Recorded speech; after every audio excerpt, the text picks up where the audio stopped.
Salom, UzAvto haydovchilar, TV kanal obunachilari, YouTube tomoshabinlar. Ikkinchi video: tramvaylar uchun tartibga soluvchi ishoralarning ahamiyati. Tartibga soluvchining hushtak ishorasining ma'nosi. Tartibga soluvchi harakat ishtirokchilari e'tiborini jalb qilish uchun hushtakdan foydalanadi. Hushtakning ma'nosi harakat ishtirokchilarining e'tiborini jalb qilish. Tartibga soluvchi ishorasida tramvaylarning harakatlanish tartibi. Tartibga soluvchining qo'llar yon tarafga ko'tarilgan holatdagi ishorasida tartibga soluvchining bir qo'li uzatilgan yo'nalishdan kelayotgan tramvay ikkinchi qo'li yo'nalish tarafga harakat qilishga ruxsat etiladi. Ya'ni faqat to'g'riga tramvaylar bitta yo'nalish bo'yicha harakat qilishlari mumkin. Bir qo'li uzatilgan yo'nalishdan kelayotgan tramvay ikkinchi qo'li uzatilgan yo'nalishga harakat qilishga ruxsat beriladi. Old va orqa tomondan yaqinlashayotgan relsli va relsiz avtotransport vositalarining harakat qilishi taqiqlanadi.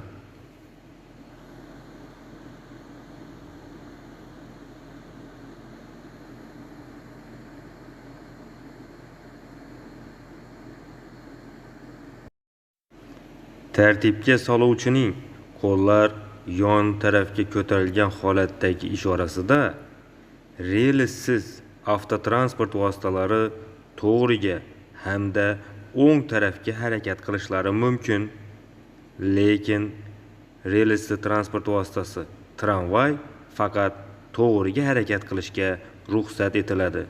Old va orqa tomondagi relsli va relsiz avtotransport vositalari uchun harakat qilish taqiqlanadi.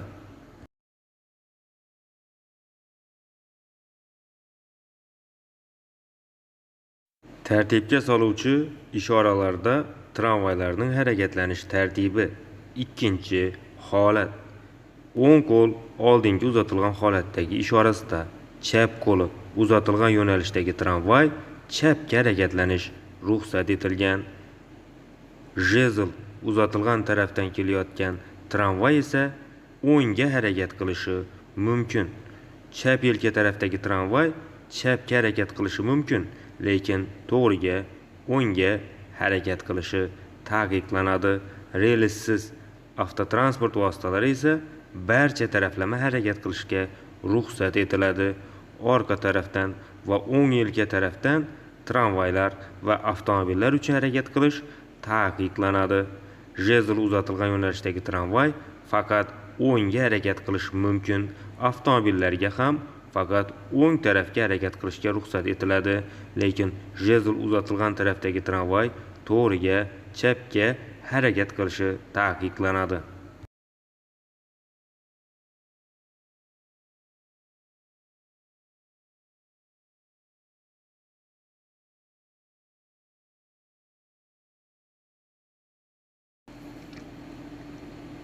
Tartibga soluvchining chorrahada ishoralar bilan harakat tartibga solayotganini tomosha qiling va bilimingizni mustahkamlang.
qo'li bilan to'xtash ishorasini ko'rsatishi bu birpas kutib turish kerak ekanligini bildiradi va harakatga ruxsat etilgan paytda qo'llarni gir-gir aylantirib ishora ko'rsatadi.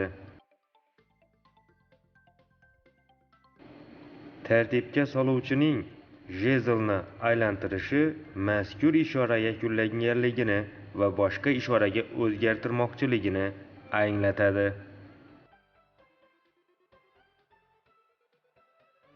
To'xtatish ishorasi.